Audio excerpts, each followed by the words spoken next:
Boa tarde, meus amigos. Que a paz do Espírito habite o nosso coração. Ficamos muito felizes com a presença de vocês, por atenderem um convite não, mas o convite da vida. Ficamos reconhecidos às forças superiores que nos conduzem,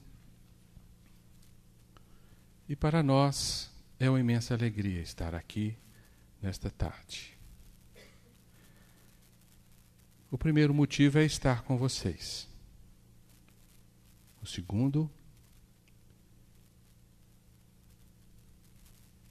é por estarmos comemorando exatamente hoje a segunda edição de um nosso trabalho, resumo de muitos anos de estudos e de meditações, que se chama Arquitetura Cósmica.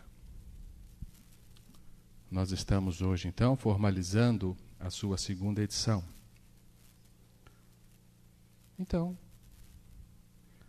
achamos por bem reunir amigos e comemorarmos, embebedarmos-nos de alegria. Então, este é o motivo que nos reúne aqui. Eu quero agradecer imensamente muitas pessoas que nos ajudaram ao longo destes 2 anos de existência desta obra. Eu agradeço de coração o professor Elton Gomes, que está aqui neste salão, quem nos enviou várias sugestões e correções a fim de que esta obra pudesse ser aprimorada. O professor Elton Gomes deveria estar aqui no meu lugar, porque sim, ele tem autoridade para isso. O professor Elton é professor de física, não eu.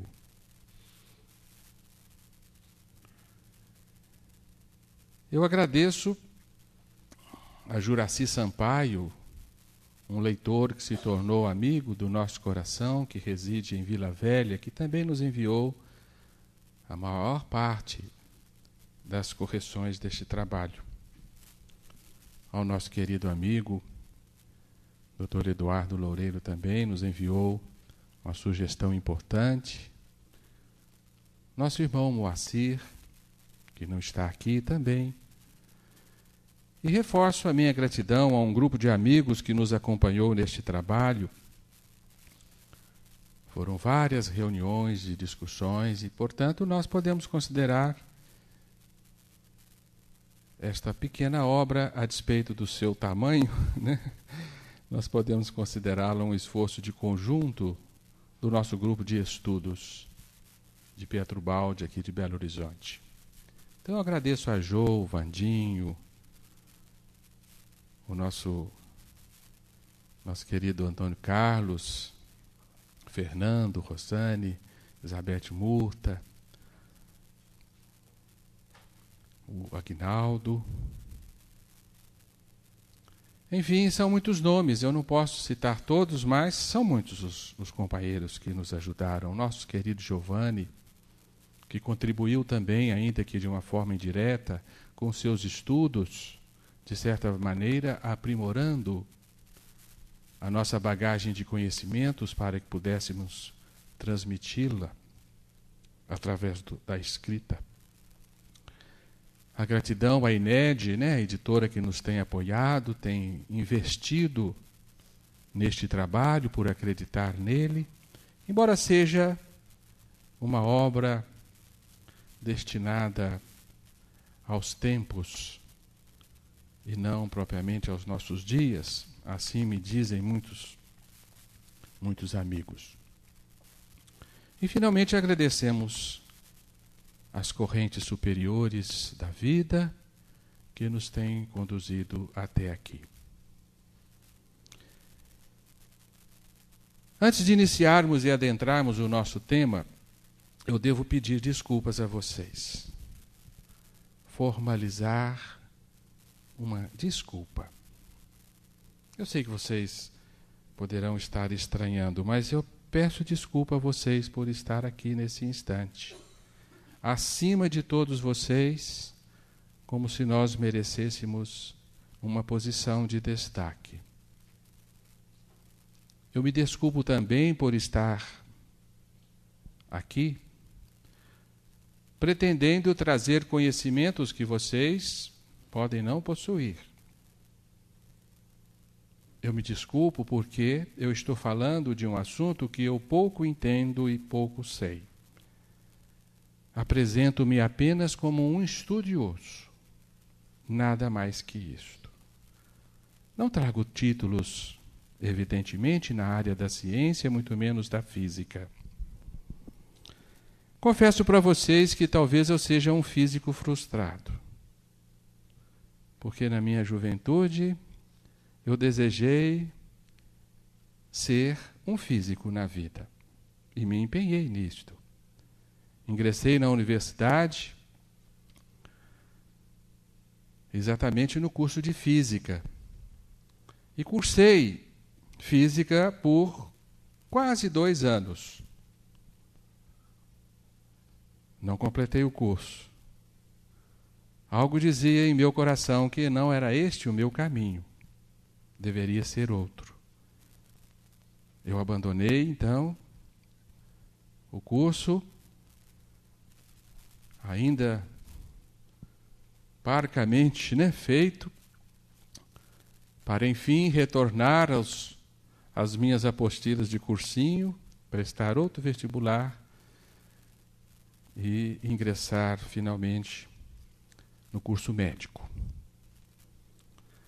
Engraçado que eu tenho observado essa estranha união de física com medicina, né? Nós temos o Deepak Chopra, né? Um grande físico que a gente não sabe ser físico, mas na verdade ele é médico. Estou vendo aqui um companheiro meu, né? Um conhecido, querido meu, que ele fica assim, vou fazer física. Não, vou fazer medicina, né? Ficamos entre os dois. Parecem 2 polos opostos, não parecem, né? Bem, enfim, eu dediquei a minha vida e dedico ainda a um grande empenho de ser médico. Não posso ainda considerar-me como tal, mas estamos fazendo um esforço na vida. Mas ficou em mim remanescentes de parcos conhecimentos que eu já não tenho mais, de física, um pouquinho acolá, de matemática, mas são coisas que se perderam no tempo, porque eu, enfim, não as pratiquei, não as fixei. Mas ficou assim aquele ladinho nosso que tem um pendor, né? Que me leva por vezes nas horas vagas a deleitar-me com alguns estudos desta natureza. Então é o único que me autoriza a estar aqui com vocês. A nossa paixão pelo estudo. Mas enfim, nós nos queremos servir da física, não para aprender a física, mas para chegar ao espírito. E acredito que vocês estão aqui pelo espírito, não exatamente pela física, porque eu também não estaria. Portanto, nós queremos falar de uma espiritualidade quântica, se é que se pode dizer assim. Mas temos que percorrer alguns passos da física, não é verdade? Mas, enfim, a tônica do nosso estudo não é propriamente uma abordagem da física quântica, porque para isso nós teríamos que convidar o professor Elton, ou outro estudioso do assunto. Mas como a nossa ênfase é o espírito, então eu me julguei apto a ter esta conversa com vocês. A revista Veja publicou um artigo na sua edição de 1932, de 23 de novembro de 2005, relatando-nos as nossas modernas asneiras quânticas. Muito tem se falado em nome de física quântica. Virou sinônimo de modernidade. Não é verdade? Nós terminamos de realizar aqui, creio eu, uma cura quântica, né? Com a nossa Sônia. Vocês estão de acordo comigo? Este artigo da revista Veja não está, não. Ele nos critica severamente, diz que nós estamos todos, né, cheios de asneiras quânticas, né? Porque, na verdade, nós não sabemos muito bem o que estamos falando quando empregamos esta palavra. Outro dia mesmo, uma pessoa dizia aí de um espiritualismo quântico e perguntaram, né, mas por que tem esse nome? Ah, porque é moderno. Né? Algo assim, né? Então, que a gente possa, pelo menos, sair daqui compreendendo o que é, de fato, física quântica, o que ela representa para os dias de hoje. Qual a janela de conhecimento que ela abre para o homem atual?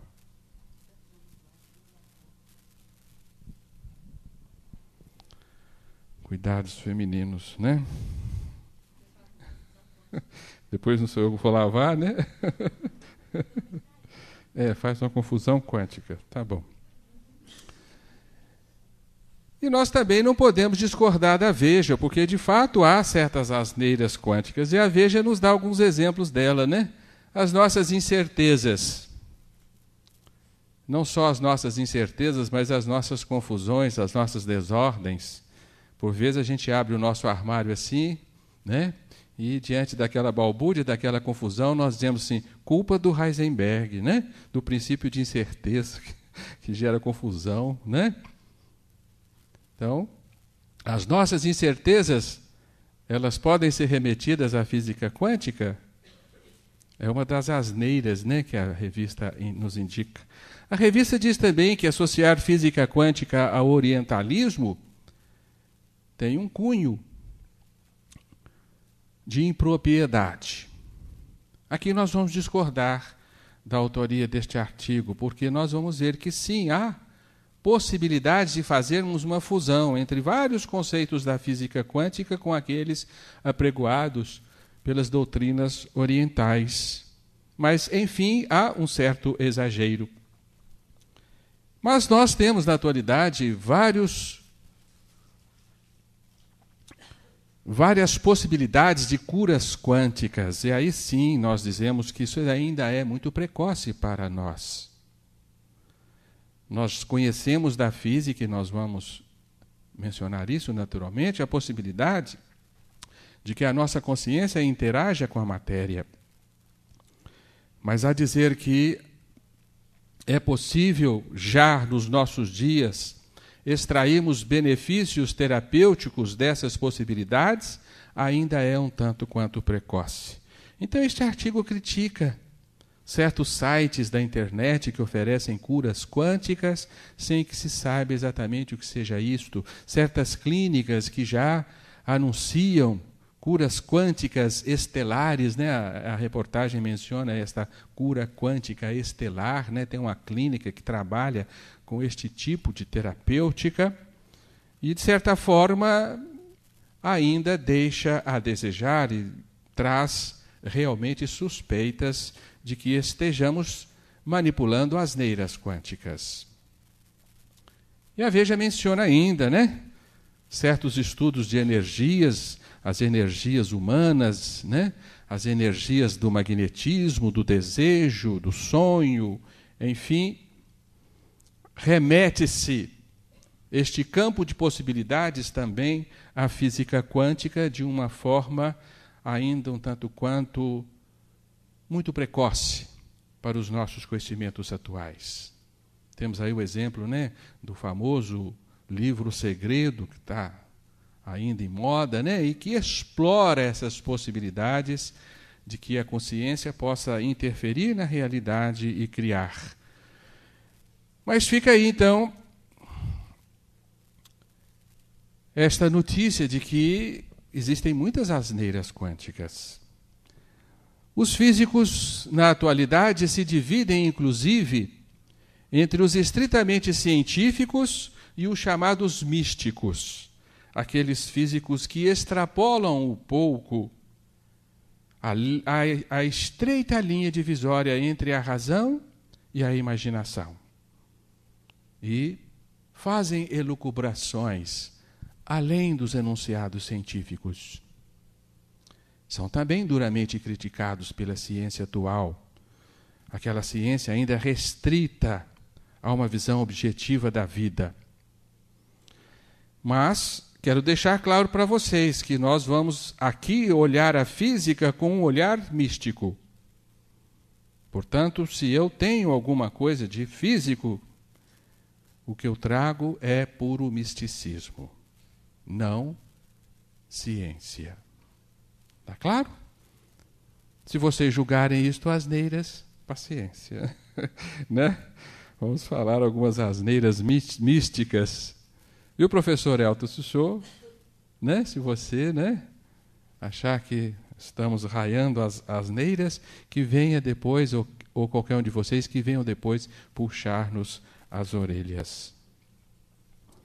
Vamos então ao nosso esquema de trabalho. Nós vamos dividir o nosso assunto em alguns tópicos. Primeiro nós vamos fazer uma abordagem mais científica, porque vamos lançar um olhar sobre a história da física quântica. E aqui nós convocamos esta personalidade eminente que nós consideramos o pai da física quântica, Niels Bohr. Vamos fazer então uma homenagem a esse grande pensador do século XX que postulou os fundamentos da mecânica quântica. Depois nós vamos caminhar retirando uma súmula do que achamos mais importantes na física quântica, para que nos possa tecer uma nova visão de mundo. O que é esta nova ciência, a mecânica quântica, está nos trazendo para modelarmos uma nova maneira de enxergarmos a vida, o universo e nós mesmos? Então nós vamos adentrar especulações filosóficas. E depois sim, nós vamos caminhar com mais liberdade por um olhar místico, onde nós vamos procurar fundir ciência e espiritualidade.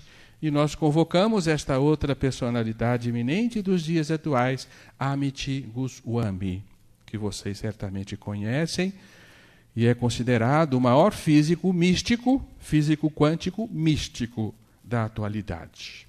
Porque sim, ele associa o misticismo, o orientalismo, as filosofias espirituais, para nos fazer compreender a física quântica e o mundo. Depois nós vamos, aí sim é onde nós queremos chegar. Nós vamos elevar o nosso olhar um pouco mais alto para procurar compreender como este grande filósofo espiritualista, Pietro Baldi, com a sua interpretação monista, idealista da realidade, como ele pode nos ajudar a entendermos as maluquices da física quântica. Esta é a súmula do nosso trabalho. Mas o ápice mesmo é onde nós vamos encerrar, porque nós queremos lançar um olhar na essência da vida, na essência do universo, e procurar compreender se é possível que a visão crística tenha algo a ver com a física dos quanta. Certamente, alguns poderão, nesse ponto, estranharem, mas o que está fazendo este homem aqui? Este homem, se é que homem, está fora do lugar?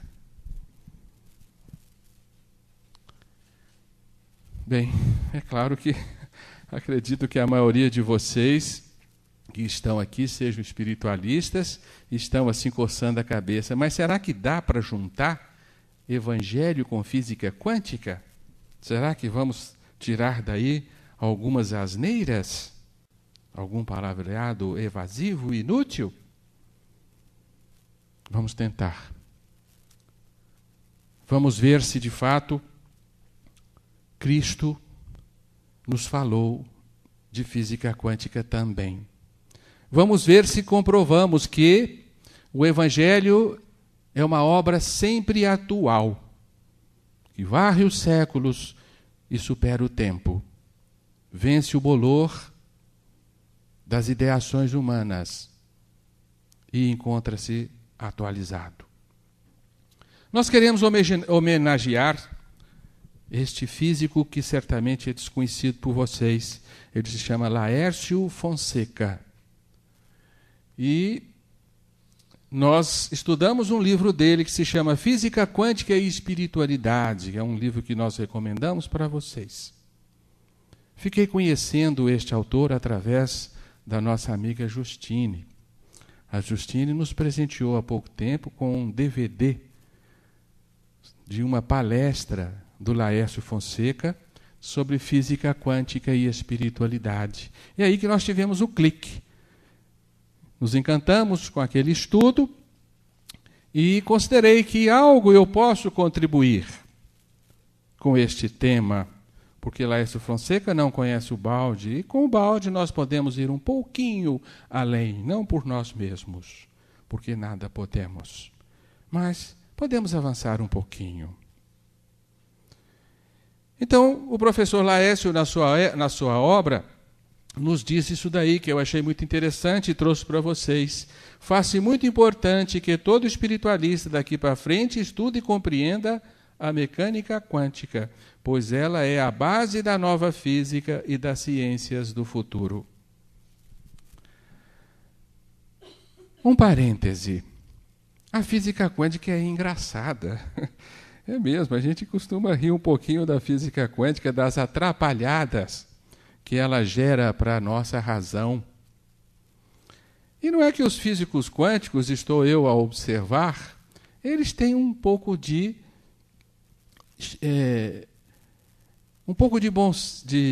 bom humor. E depois que eu montei toda essa apresentação para vocês, eu me deparei com um fato curioso. Todos eles estão rindo. Vamos observando, né? Acho que um só que está sério, sisudo. Os outros todos são sorridentes, alegrinhos, né? São espirituosos. A física quântica é espirituosa. E aqui eu estou fazendo um trocadilho entre o espirituoso e o espiritual. Ela é espirituosa e espiritual. Tá bem? E aí estamos com um sorridente. Não é isso? Desculpem. Não leve esta aula muito a sério. Apenas relaxe e desfrute dela. Vou contar para vocês como a natureza se comporta.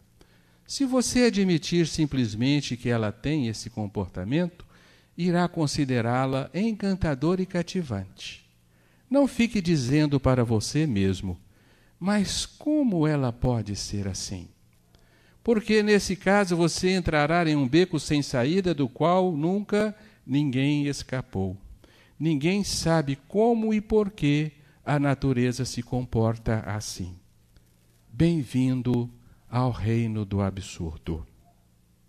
Deixem a razão lá fora. É o primeiro passo para aceitarmos este novo mundo. Não foi eu que disse isso.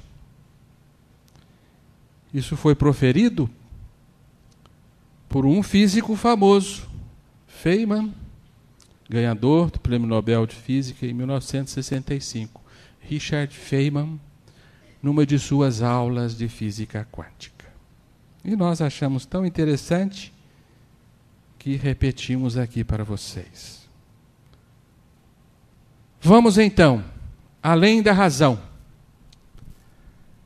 Vamos adentrar um novo panorama da realidade. Vamos corroer as bases do absolutismo científico.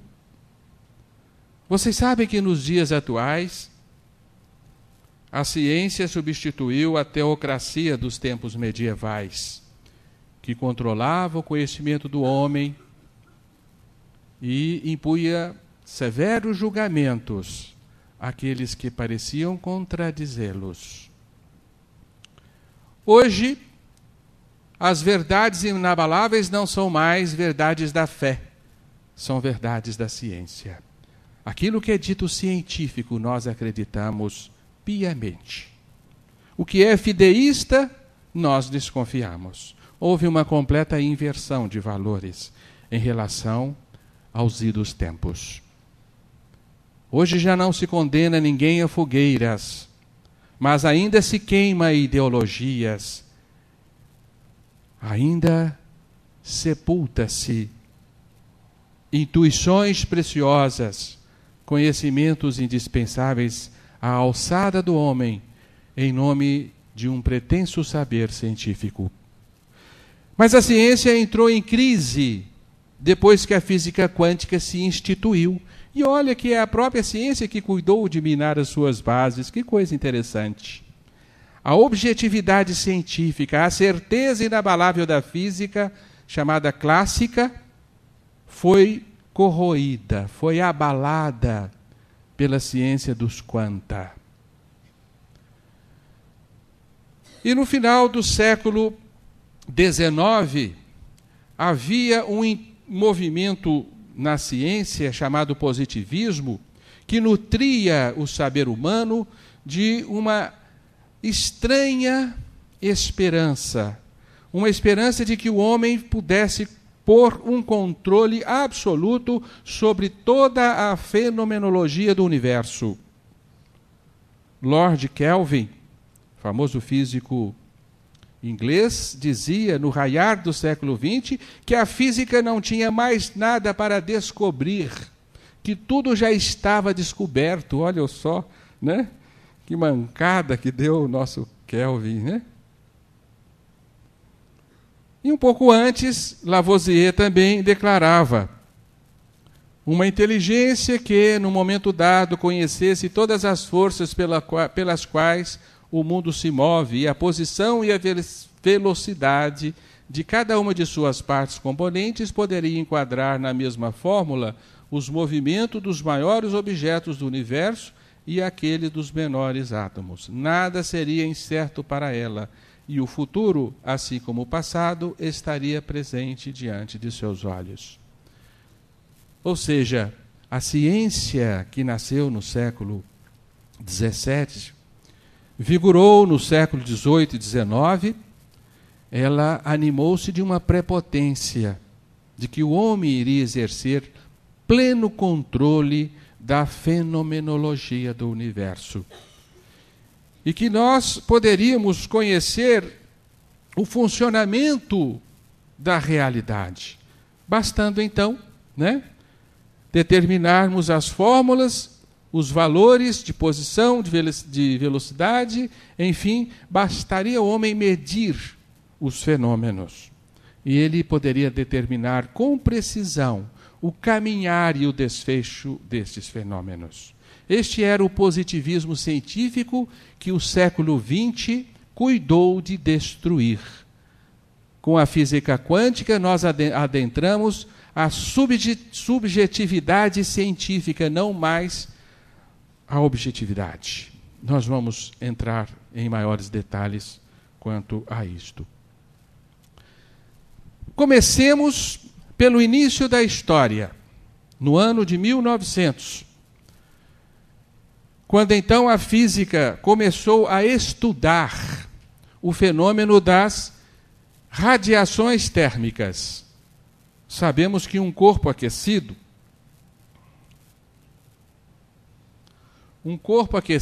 emite uma radiação em forma de calor, que é uma radiação de ondas eletromagnéticas. Além dessa radiação que nós percebemos como calor, ela emite também luz. Aqui nós temos uma foice sendo moldada, extremamente aquecida, de ferro, irradiando a sua luz amarela. Então nós sabemos que à medida que um corpo é aquecido, ele começa a emitir energias, ele começa a vibrar, ele começa a emitir luz e calor, ou seja, ele despende de si uma irradiação eletromagnética. E a ciência, então, começou a estudar essa irradiação eletromagnética em base às leis do eletromagnetismo de Maxwell. E, curiosamente, havia-se determinado já que esta irradiação dos corpos aquecidos apresentava um defeito na sua manifestação. Havia algo que não era muito coerente com o esperado. Ou seja, esperava-se que a radiação de energia em função da frequência fosse uma linha contínua, ou seja, à medida que se aquecia o corpo, haveria uma progressiva e contínua manifestação de irradiação. Mas a observação não correspondia a essa realidade. As leis de Maxwell não podiam explicar determinados fenômenos desta irradiação, como aquilo que ficou conhecido como catástrofe ultravioleta. Nós vamos falar algumas coisas aqui para vocês que, se vocês me perguntarem a fundo, eu não saberei responder. Ainda bem que o nosso professor Elton está aqui e ele poderá nos explicar melhor este fenômeno. Mas como nós não somos cientistas, basta sabermos que alguma coisa se passava. Alguma coisa não era bem explicado no fenômeno da irradiação das energias eletromagnéticas. Essas energias eram estudadas em função de um corpo negro aquecido, porque o corpo negro ele absorve quase que a totalidade da energia que recebe e a irradia também. Então, em decorrência dessa propriedade dos corpos negros, eles eram utilizados nesses experimentos. E esse estudo foi realizado por Max Planck. Max Planck é o mais sisudo desta coleção de mentes brilhantes, sabe? Eu não consegui encontrar nenhuma figura dele sorridente, Mas naquele então a física nascia, ele ainda não estava compreendendo muito bem o que estava acontecendo, Mas ele lançou a ideia fundamental, ele é o pai da ciência dos quanta, e vamos logo explicando para vocês que quanta é exatamente o plural de quantum, Uma palavra latina que significa quantidade. Então, em 14 de dezembro do ano de 1900, que marca o início da nova física. A nova física nasce neste dia, 14 de dezembro do ano de 1900, que a história chama de Anno Mirabilis. É o ano, então, que começa uma nova era para o conhecimento humano. Curiosamente, no início do século XX, Um século surpreendente de grandes avanços científicos e tecnológicos, mas que termina com uma informação muito curiosa de um repórter nova-iorquino, que nos diz assim, que a maior descoberta do século XX foi a ignorância do homem. Curioso isso, Que o homem avançou, adentrou a realidade macro e microcósmica, e ao final do século XX, estarrecido, ele se declara ignorante. Como são as coisas, Que vale a vaidade do homem diante da grandeza da criação. Então, Max Planck publicou este trabalho, Teoria da Lei de Distribuição de Energia do Espectro Normal.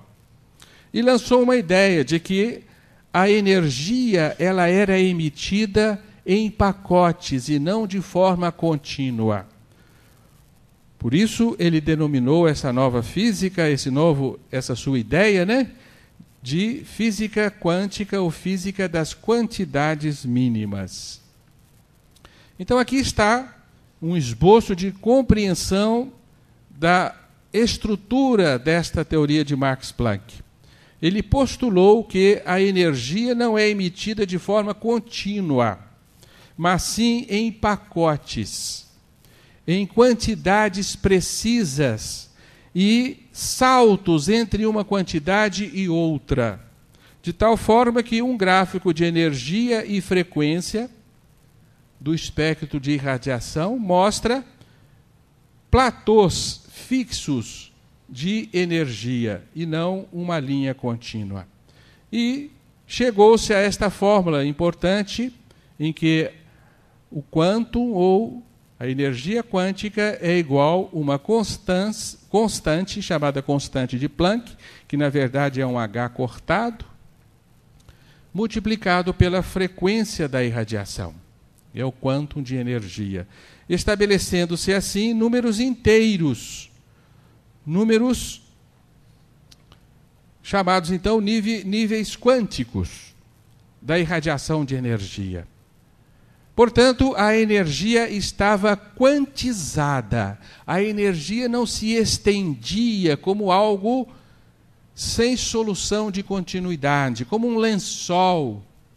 Quando nós imaginamos as teorias sobre a energia no século XIX, sobretudo as ideias que se tinha do que era uma energia, traduzida pelo pensamento cartesiano, do fluido, né? O fluido lembrava uma emanação contínua, uma emanação progressiva, uma emanação sem buracos, digamos assim, de energia. E nós ainda costumamos ter essa ideia de que a energia não tem falhas, não tem buracos. Ela se propaga, ela aumenta ou decresce como algo contínuo. Mas não é assim. A realidade mostrou que a energia não tem esta característica, que a energia ela é emitida em pacotes, ela está empacotada. A gente demora um pouquinho para absorver esta ideia, não é verdade? O que é isso? O que é um pacote de energia?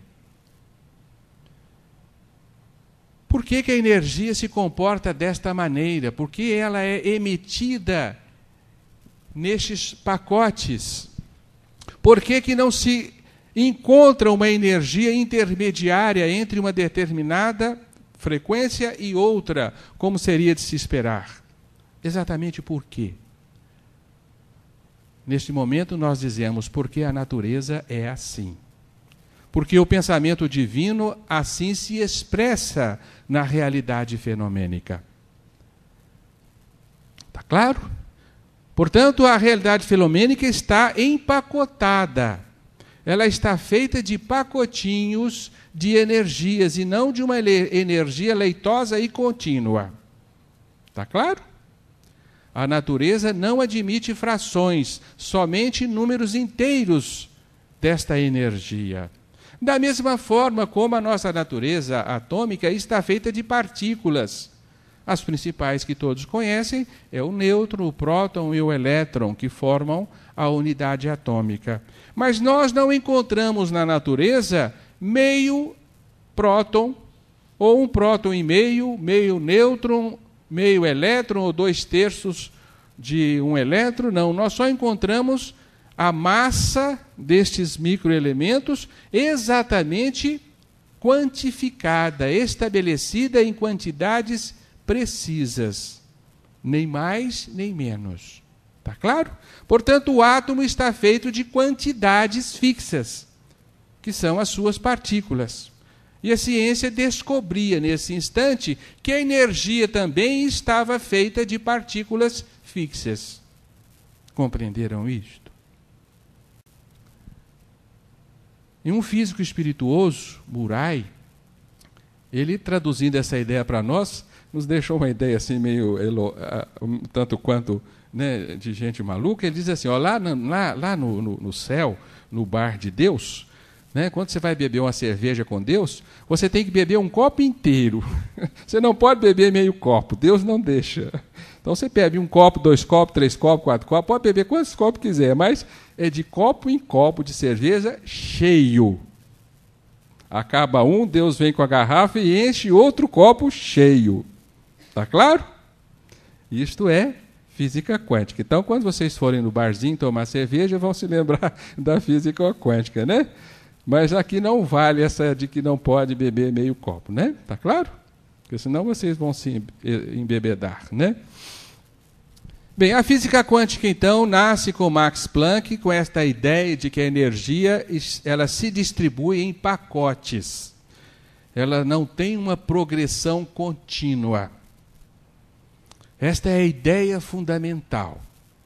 Portanto, o que define a física quântica é esta noção de que a energia está empacotada em quantidades definidas por fórmula precisa, que é aquela que nós mostramos para vocês, né? Tá certo? Depois nós vamos encontrar em 1905 com o nosso famoso Einstein. Nós achamos aqui uma gravura rara, né, do nosso querido Einstein. Eu aprendi a pronunciar o Einstein, foi com o Elton. Eu falava mesmo, era Einstein, né, como todos, né, mas é Einstein, não é isso? Acredito que seja assim, Einstein. É chique, né, de falar Einstein, não é? E o Einstein com as crianças, olha que bonitinho, né, Jô? Que gracinha, né? Ele brincando aqui com os meninos, né? Então, o Einstein, em 1905, ele lança a sua teoria corpuscular da irradiação. Em 1905, é o primeiro trabalho de Einstein, né? E ele, então, descobre que a luz tem uma natureza corpuscular. A luz está empacotada também, como a irradiação eletromagnética, ela não é um lençol contínuo de irradiação. Ela é feita de partículas, como que partículas, porém sem massa, que recebeu o nome de fóton, que são as partículas de luz sem massa. Tá claro? Nós não conseguimos entender muito bem, a nossa razão não nos alcança, né, para esta explicação do que é um pacote sem massa. Mas são pacotes de energias, portanto a luz está granulada, ela é feita de grânulos.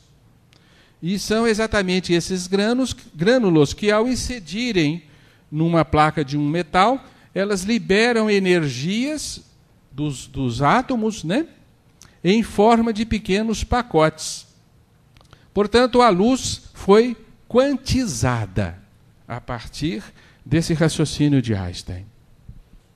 E logo a seguir, em 1913, Niels Bohr, um dinamarquês que nasceu em Copenhague, inicia os seus estudos de física quântica e faz outra descoberta interessantíssima. Ele redesenha a figura do átomo. A figura do átomo até então era compreendido como um mini sistema solar, tendo o núcleo no lugar do Sol e os elétrons como se fossem planetas girando ao redor, numa visão simplória da estrutura atômica. Mas Bohr faz uma constatação interessantíssima. Ele postula uma série de enunciados, né, que são a base da mecânica quântica. Mas o mais importante é que ele compreendeu que a região em torno do núcleo de um átomo, ela obedece a um padrão de quantização. Ou seja, essa região em volta do núcleo se chama eletrosfera. A eletrosfera atômica, ela tem posições em que o elétron pode estar. O elétron não pode ocupar posições intermediárias. Está claro? Ou o elétron está nesta órbita, ou nesta, mas jamais nos seus intervalos, porque aquela região está quantizada, ela está interrompida. Está claro isto? Estão compreendendo isto? Não é uma região contínua de possibilidades de situação para o elétron. O elétron ele tem pontos, vamos considerar esses pontos entre aspas, porque agora mesmo vamos compreender que não são posições determinadas e definidas, mas estes pontos, eles estão escalonados em degraus. Está claro? E Niels Bohr, então, assim, ele quantizou a eletrosfera do átomo, ele redesenhou o átomo num novo modelo, que é o modelo de Bohr, sobrepôs-se, então, ao antigo modelo, que era o modelo de Rutherford.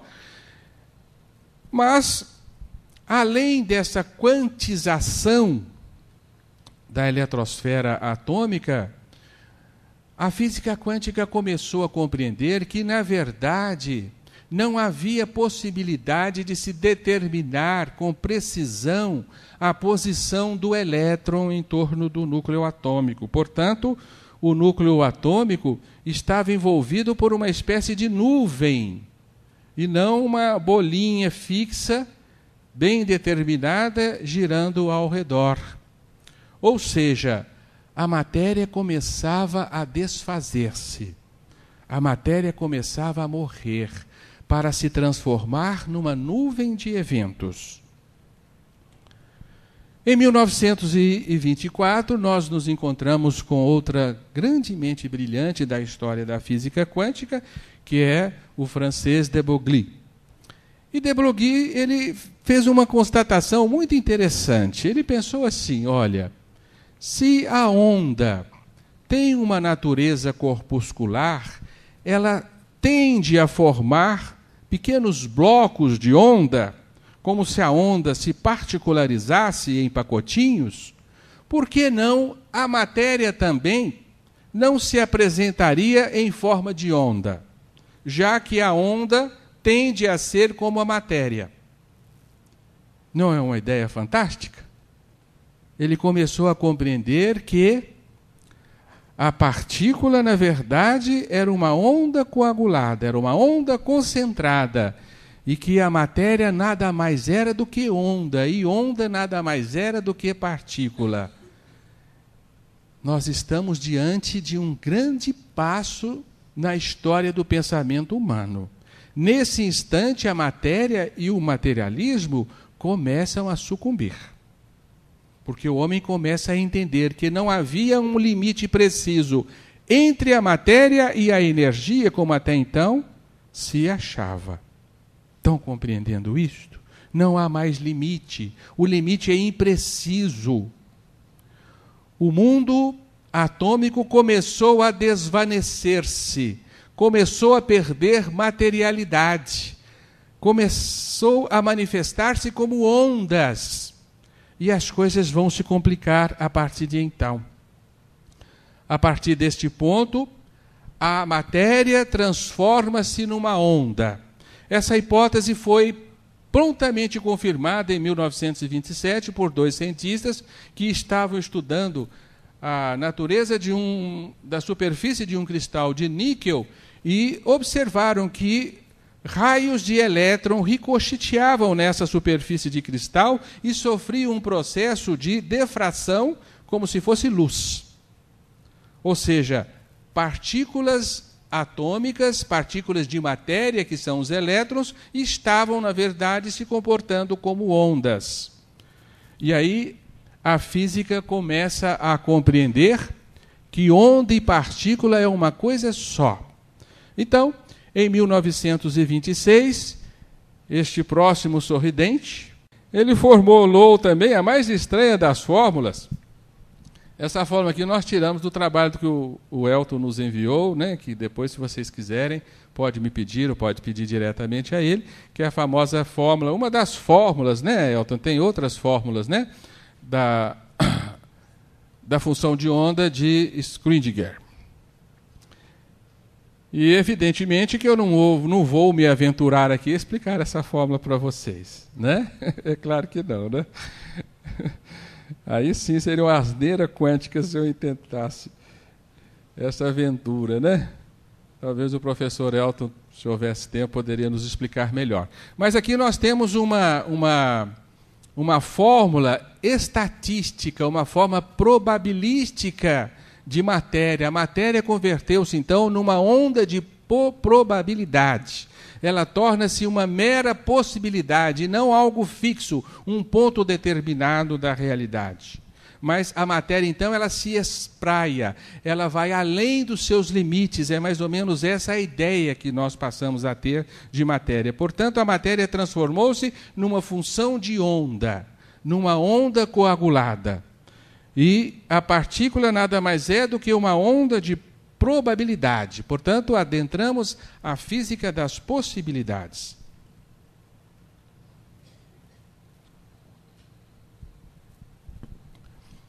Bem, se a matéria é uma onda, se a partícula ela é uma nuvem de eventos, ela extrapola os seus próprios limites, nós não temos mais como precisar esta matéria. E um outro estudioso da física, Heisenberg, postula o seu famoso princípio de incerteza, anunciando que é impossível medir ao mesmo tempo a posição e a velocidade de um elétron. Se você determina um valor, o outro é impreciso. Se você determina o outro, o primeiro se torna impreciso. Ou seja, as medições da física neste campo ultramicroscópico são imprecisas. Elas já não podem mais submeter-se à nossa precisão científica. A ciência, então, perdia a sua exatidão. Foi outro fato muito importante que marcou a história do pensamento no século XX. Ou seja, a ciência, ela se deparava com o fato de que existia no universo algo que não pode ser medido, algo que funciona de uma maneira imprecisa. E a ciência se estarreceu diante disto. Porque compreendeu-se que o mundo interatômico, ele se sustenta numa imprecisão. E como pode uma realidade no nosso universo estar construída em base a uma imprecisão, a uma probabilidade, a possibilidade, porque a matéria passou a ser uma possibilidade de uma onda. E o universo, ele tornou-se uma estrutura não exatamente precisa como nós o imaginamos. A matéria não é algo mais tão concreto quanto nós acreditávamos. O universo se desfez aos olhos da física quântica, tornou-se uma realidade coalescente, uma nuvem de eventos, algo dessa natureza. Por isso nós dizíamos para vocês, o materialismo começa a morrer com a física quântica. Ele já morreu. Os materialistas é que não fizeram ainda o seu funeral, mas ele já está devidamente morto. O seu atestado de óbito está aí, ó, nos postulados da física quântica. Porque a matéria que sustenta o materialismo, nas suas concepções ideológicas, não existe mais. É uma mera onda de possibilidades. Que coisa bonitinha, não é, gente? Né? Para nós que cultuamos o espírito. Olha que coisa maravilhosa, né? Deram um pontapé na matéria e ela se desmanchou toda, né? Isso é o que aconteceu nesta realidade. Então, a partir desse instante, a física começa a adentrar certas realidades muito exóticas. Como nós vamos ver agora mesmo, a física determinou a possibilidade de saltos chamados quânticos, em que as partículas atômicas atravessam regiões do espaço onde não tem espaço e não tem tempo. Regiões chamadas de não localidade. Determinados eventos passaram a ocorrer de maneira simultânea, sem consumirem tempo algum entre as suas realizações. Então, abria-se para a mente humana um reino do absurdo, um universo totalmente exótico até então para a compreensão humana. E quando eu estava montando esse estudo, eu me lembrei de que houve um tempo aí, já não lembro quando, tinha uma história de uma galinha que atravessava uma rua. Vocês lembram disso? Não lembro disso, não. Alguém lembra disso? Não, ninguém lembra. Acho que andou pela internet. A galinha, de acordo com diversas linhas filosóficas, ela recebia um comportamento adequado. Eu me lembrei disso. Eu trouxe essa galinha aqui para vocês. Eu sei que parece loucura, né? Você está achando bem? Mas é para que a gente possa compreender um pouquinho de física quântica. Eu quase que trouxe uma galinha de verdade aqui para vocês. Sabe? É muita asneira quântica, né? Só exagero. Mas vamos ver o que essa galinha está fazendo aqui, sabe?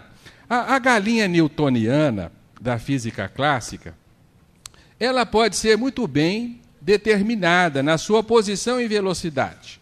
Então, se eu sou expert na física clássica, eu determino a velocidade da galinha, a sua velocidade inicial, o espaço que ela está percorrendo, aplico fórmulas, né, de movimento, da cinética, da balística, e facilmente determino onde é que a galinha está, né, atiro nela o meu arpão, pego a galinha e faço uma boa galinhada, né? Tá? Então, a física quântica de Newton é isso, precisão nos seus valores, né? Eu vou determinar exatamente onde a galinha está, né? E vou saborear uma bela de uma galinhada, né? Tá claro? Essa é a galinha newtoniana. E pegando uma carona aqui, né? Numa brincadeira, a galinha einsteiniana, ela viaja no raio da luz. Ela atravessa a estrada num raio de luz. E sabe o que acontece com essa galinha? Primeiro que ela não vai saber mais se é ela que está atravessando a estrada ou a estrada que está atravessando ela, né? Vai ocorrer isso com essa galinha. Vai ficar esquisito, mas nós não vamos saber mais, né, se a galinha está parada ou andando, ou se é a estrada que está parada ou andando. E essa galinha, nós não vamos fazer com ela uma galinhada. Por quê? No raio de luz, ela vai ter dimensão nula. E vai ter um peso infinito. Nós não vamos conseguir uma panela para colocar essa galinha, porque o seu peso será fantástico, né? Tá claro? Então, a galinha einsteiniana não pode ser servida para os nossos paladares. A galinha quântica também é outra galinha espertíssima. Esta é uma galinha maluca. Esta galinha é uma onda. Ela é um conjunto de equações infinitesimais. Ela não existe, ela é uma ilusão, é uma completa ilusão para nós. Essa galinha jamais pode ser precisamente localizada, nós não sabemos onde ela está. Ela existe como se estivesse dos dois lados da estrada ao mesmo tempo, é assim. A física quântica é assim, ela está de um lado e do outro.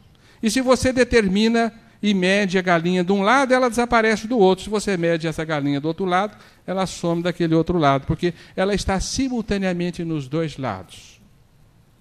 Então, essa galinha... O que é? Você come duas galinhas, mas não come galinha nenhuma. Eu volto a dizer, ela não existe, ela é uma onda de possibilidades. Então, você fica só babando diante dessa galinha, porque você não tem como fazer cálculos precisos, atirar o seu arpão e pegar esta galinha. Uma galinha quântica é uma galinha maluca, ela é maluca mesmo, tá? Então, eu não sei por que eu inventei essa galinha aí, mas espero que desta forma vocês estejam compreendendo um pouquinho, né, do que é a física quântica, nas suas maluquices, nos seus absurdos. E nós nos lembramos de Niels Bohr, que nos disse assim, que se você acha a física quântica lógica, você não a compreendeu. Se você a compreender, você verá que ela é totalmente ilógica. Esse experimento famoso, o experimento da fenda dupla, veio nos mostrar a realidade que os estudos da física estavam nos determinando. Aqui nós temos um canhão de elétron, esse canhão de elétron bombardeia um anteparo que tem fendas, e esses raios de elétrons são projetados num anteparo para ver o que acontece. Se nós fizermos essa experiência com luz, o que haverá de acontecer?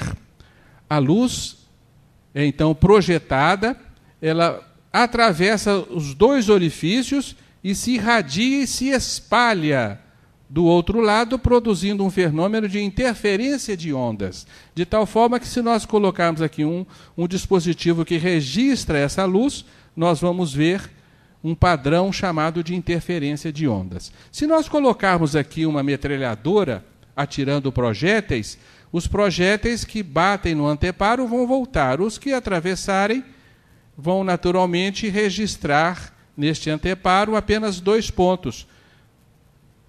Está claro? Portanto, um experimento dessa natureza nos fala se eu estou atirando projéteis ou estou irradiando ondas. Se nós tivermos aqui também a água, acontecerá a mesma coisa. A onda de água irá espalhar-se do outro lado, provocando um fenômeno de interferência de ondas. Mas o engraçado é que quando esse experimento é feito com elétrons, o elétron se comporta como se fosse uma onda. Isso é uma experiência.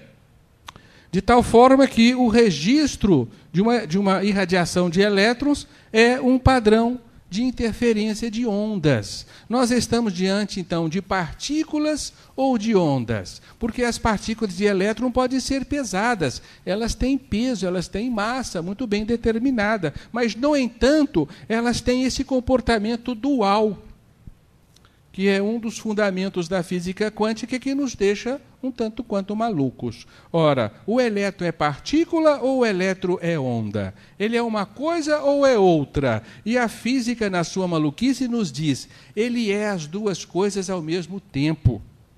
Ele é onda e partícula ao mesmo tempo. Mas isso gera uma incoerência no universo. O universo não pode funcionar em base a uma partícula que não sabe o que é, se ela é onda ou se ela é partícula. Mas o universo funciona assim.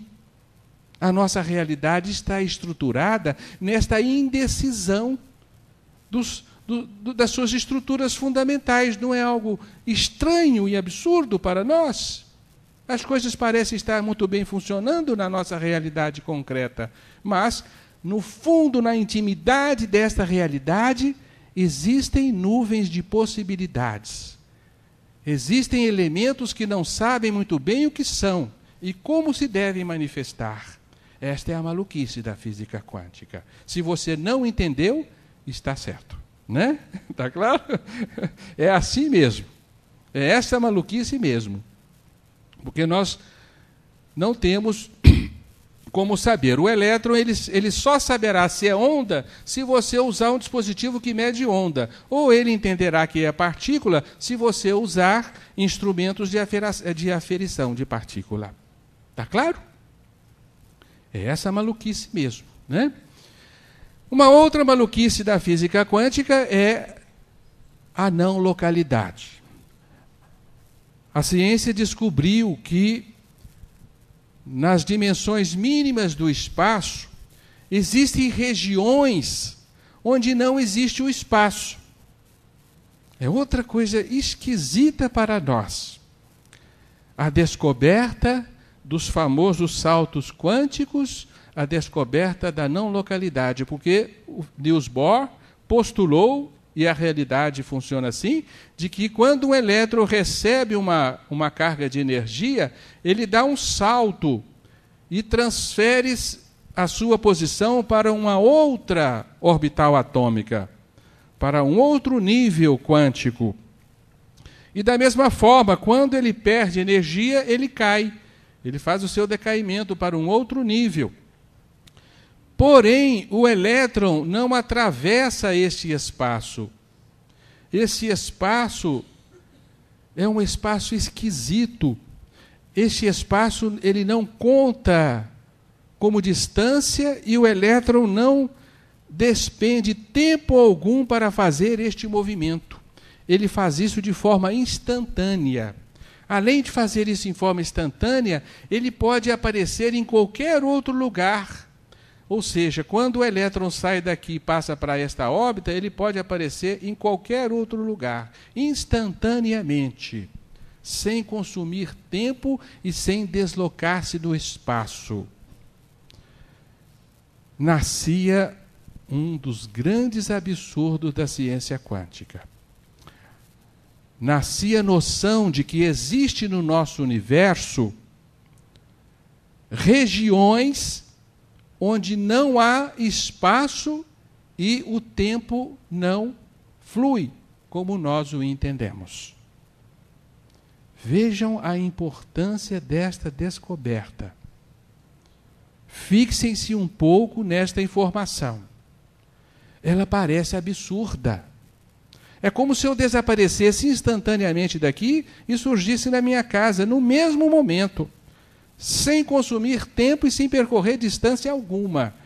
É exatamente esta estranha peripécia que as partículas atômicas realizam quando ganham ou perdem energia. elas dão saltos, elas saltam por cima do tempo e do espaço. E vocês dizem, isso não é verdade.